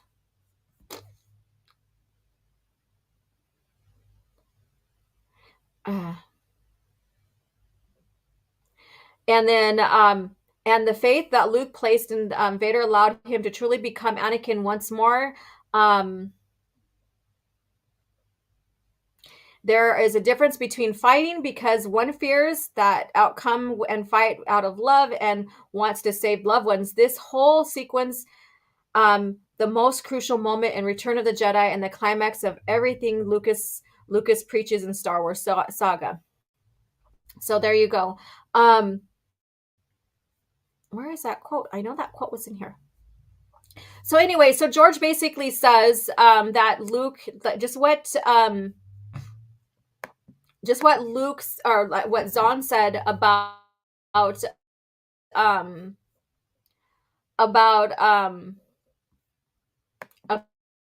the love premise, I guess you could say, about how Luke was about love and redemption and stuff, and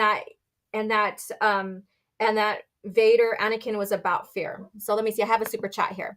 I need some coffee. And you know what? This thing is like frozen up on here. I can't pull it up. But I'm going to read it off on the side. It's good to see. It's this $5 super chat from Abu Nassan. Thank you so much for popping in and listening. It's good to see. It's good to be back home, even if it's for a little while. Continue to give us that real Star Wars fix. We need it now more than ever. Much love, Queen, and thank you so much. Let me see here. And again, these highlights are not going to let me do it. It's always screen rat. Whenever I deal with screen rats, holy heck. Both Anakin and Luke went against their mentors, if you think about it, but one was driven by selfish desires, the other by selfless wishes. And in a sense, they did in a way. Like Luke was like, I'm going to save him. I'm going to do it. So he proven his mentors wrong, but he didn't necessarily go against them. He still faced his challenges. He still faced Vader, but his approach was not the same as his mentors. And he was basically honest with his mentors. He never really lied to them or stretched the truth. Anakin did. Anakin lied to his mentors. He hidden the truth, all of that. So there's that difference right there. TK, hey, what's up? If Luke hates Vader, he would not see any good in him. He would agree with Obi-Wan's point that he is more machine than evil. And yes, and then he would set out to kill him. And that's the difference there. That's the difference. So let me go back to the screen.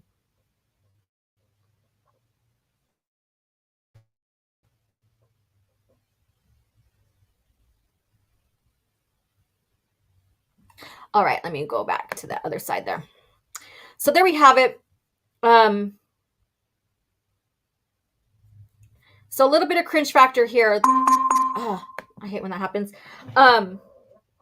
This author doesn't understand, George's approach, where Luke's arc is all about love, the love of Leia, in him acting out to protect her, versus Anakin, who was acting out of fear, out of possession, all the stuff that leads you down the dark side. Luke was acting out of love at the end during the throne room scenes and stuff. And, Zahn had that great point as well. Let me see here.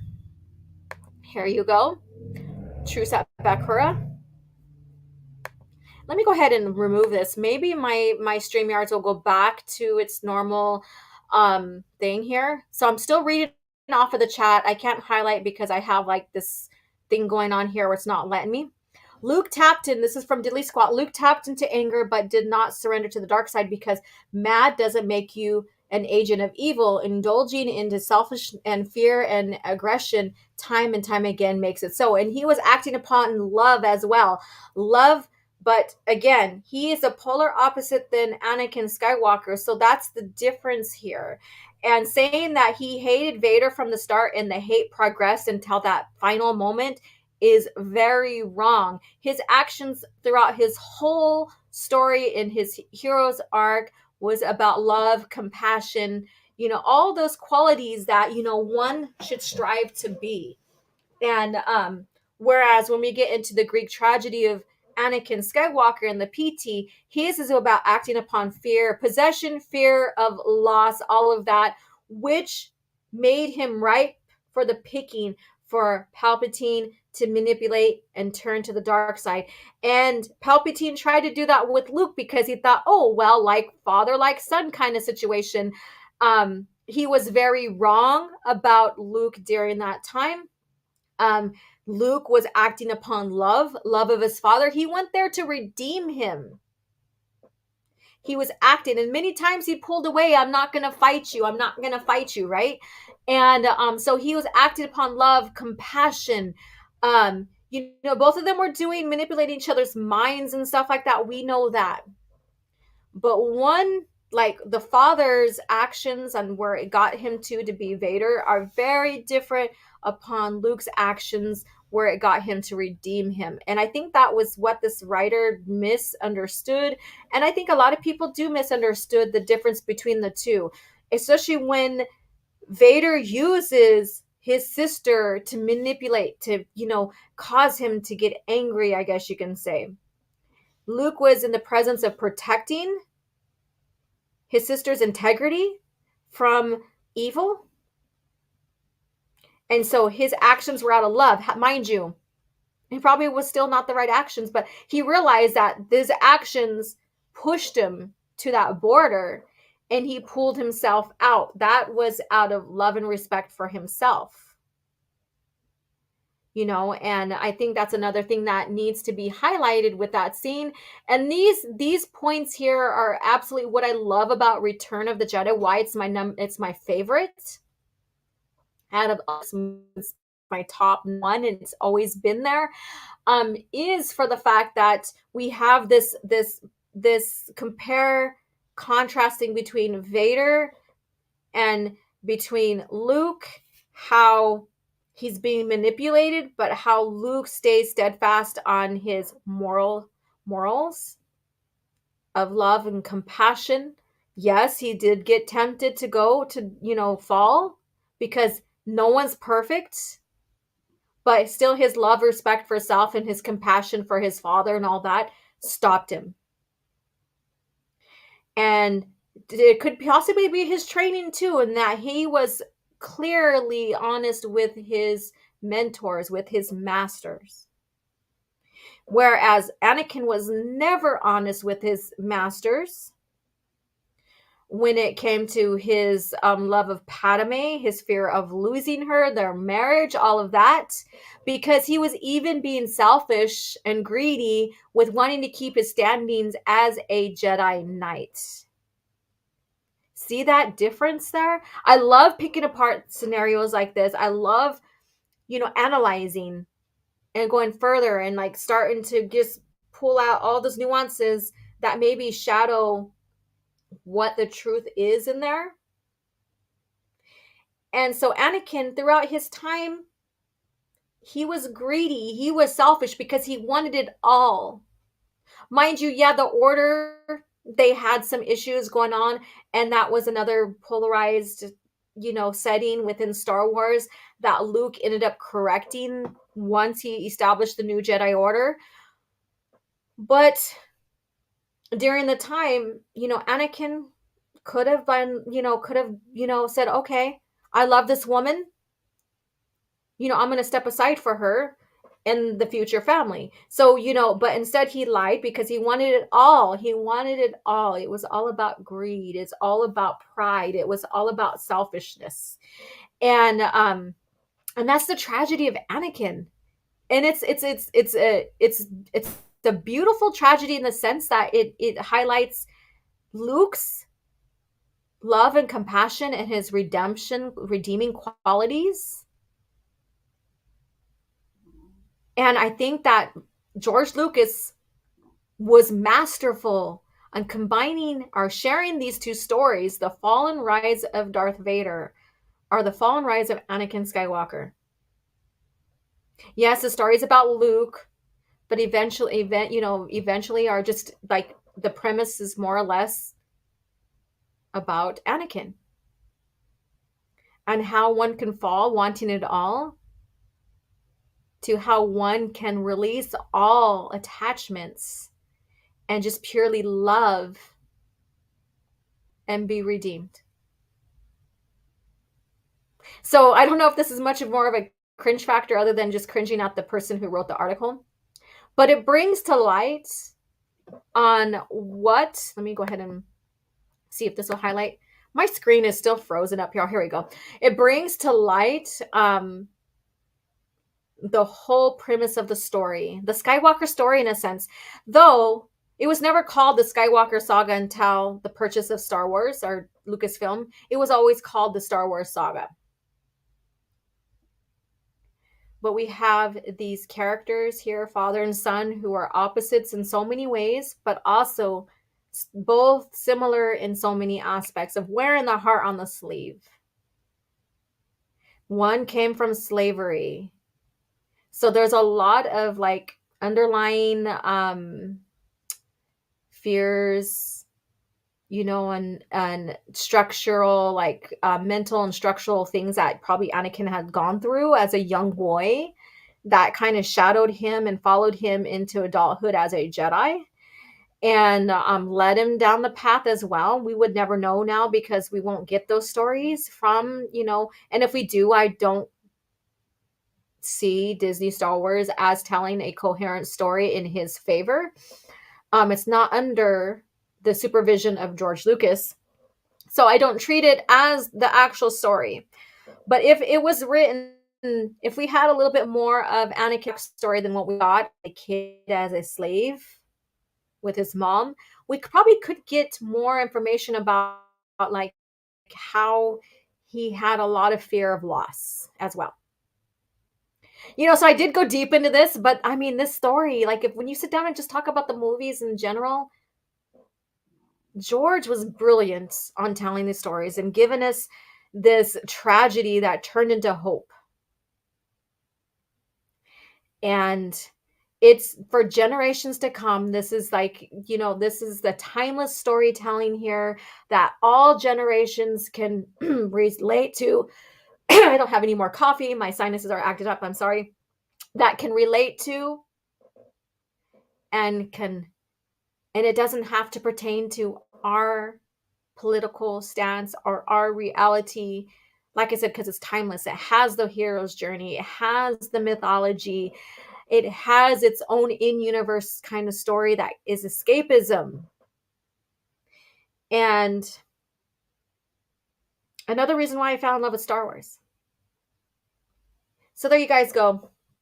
I hope you guys enjoyed this cringe factor. It wasn't as cringe as normal, but I thought I would share it to share like how this author didn't, or this writer didn't understand the context that George was writing behind the Skywalker father and son, and how they're polar opposites and how their reactions are opposite too.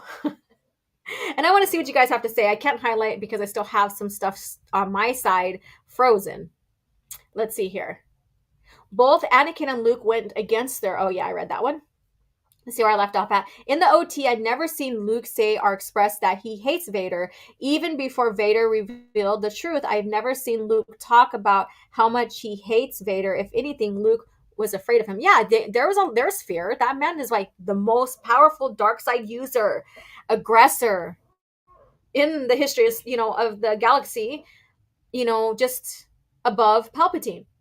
Once he had Vader on the ground and he looked at his arm and saw his own hand, Luke knew that anger is from the dark side, and he had to calm himself, knowing that anger leads to the dark side. Yeah, so like from the training that he received, the wisdom of his masters, and then his pure love of self and pure love of father, he had some tools to help pull him from that brink, right? Whereas, Anakin didn't, in a sense. And I think that's the tragedy. Like there's that tragedy. Like we're outlining Anakin's tragedy. There's no sugarcoating it. Diddly squat. I can save him. I can turn him back to the good side. Clear the words of a man that hates his father, correct? Yeah, smash the like button. Funny how every main Skywalker is different from the other, right? We get into that. Like Leia too, her in her own self, she's got her feminine hero's journey. Hers is a unique story. She's not in the front and center of redemption, of redeeming Vader or Anakin, but she's dealing with her own issues and her own issues with being a Skywalker. And we see her evolution through that in the EU more so than anything else. And so that there will be seen through, Trusa Bakura, like Soul Assassin shared that link. And then into Tatooine Ghost is when she comes to peace with herself being the son or the daughter of Darth Vader / Anakin Skywalker. Well, Anakin was heavily manipulated by one of the most powerful Sith Lords in history, unlike Luke. That's correct. Like I said, Palpatine seen the fear of, the possession and the fear and all the stuff that Anakin had regarding Padme, because Anakin was consulting to Palpatine like a father in a sense. And so he knew these secrets, and he's like, hell yeah. Palpatine put himself in that position basically, and he's seen with what's going on that, like I said, Anakin was ripe for the picking to manipulate. So, that right there, again, tragedy, no sugarcoating that. So true that, Gordon. Darth Sidious was no one to play with, correct. I agree with that. So again, so there we go, you guys. I liked what Zahn had to say. I don't care that he's writing for Disney Star Wars and changing Thrawn's storyline, but that's another topic in itself. But I can respect his approach to looking at Luke in Return of the Jedi with the same philosophy based upon George Lucas himself. And that is what makes the difference between father and son, because Luke is not supposed to have that tragedy, right? He's not supposed to be the tragic character. He is the hero. He is the hero. He is the one that is coming up and facing all odds and beating all the odds and stuff with this redemption of his father. And just like Austin talks about Luke's development after the movies, you need to write Luke in different contexts to, develop his character. And that was a great explanation to how he sees Luke's development and how he helped write Luke's development past Return of the Jedi. So I thought that too was another thing to look at. And then TK says, yeah, Leia is the Skywalker that hates Vader. Vader tortured her, Han, and held her back as she watched her planet being destroyed. Correct.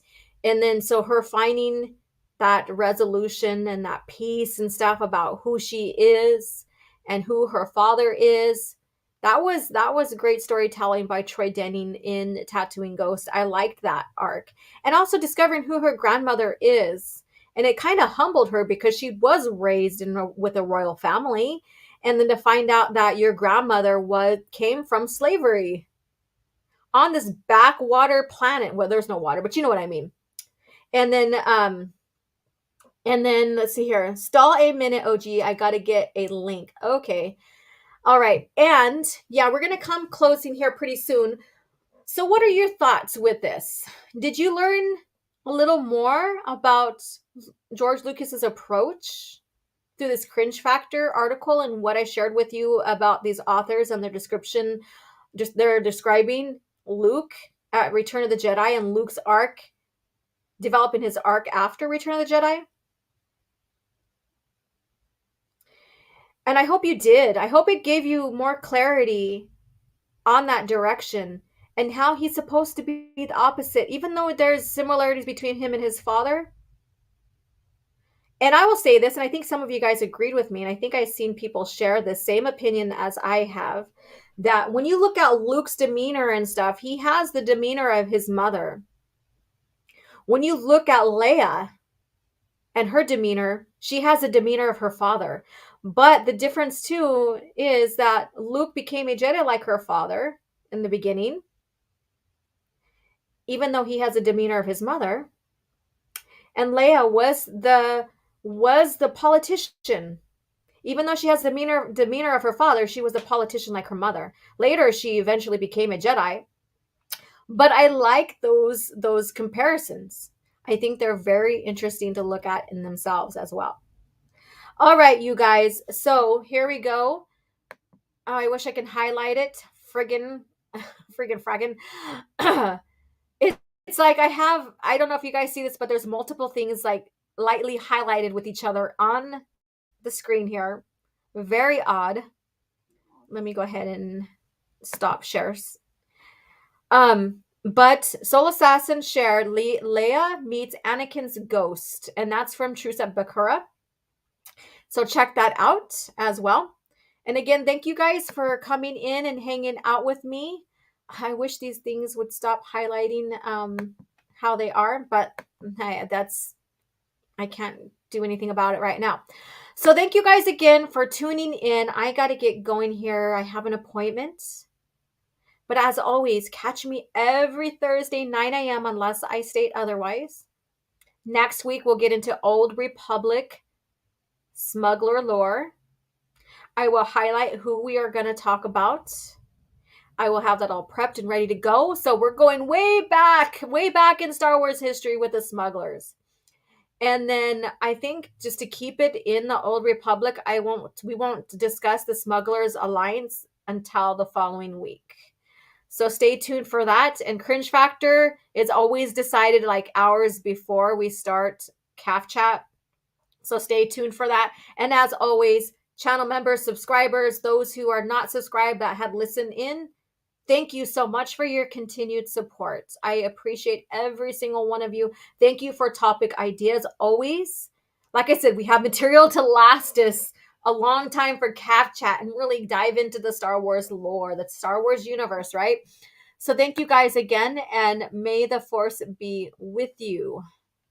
Prepare yourself for Star Wars, Shadows of the Empire. The evil Empire has struck back with a vengeance, and a new villain, the crime lord G.Starwars, schemes to replace Darth Vader as the Emperor's second-in-command. With Han Solo held frozen in carbonite by bounty hunter Boba Fett, it's the rebellion's darkest hour. Now, join Jedi warrior Luke Skywalker. Prepare yourself for Star Wars, Shadows of the Empire. The evil Empire has struck back with a vengeance, and a new villain, the crime lord G.Starwars, schemes to replace Darth Vader as the Emperor's second-in-command. With Han Solo held frozen in carbonite by bounty hunter Boba Fett, it's the rebellion's darkest hour. Now, join Jedi warrior Luke Skywalker, hard-charging Chewbacca, and go undercover with heroic pilot Dash Rendar and his booming Outrider. But can Han Solo be freed and G.Starwars be stopped? Star Wars, Shadows of the Empire. Look for the authentic figures and vehicles from Kenner.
Another happy landing.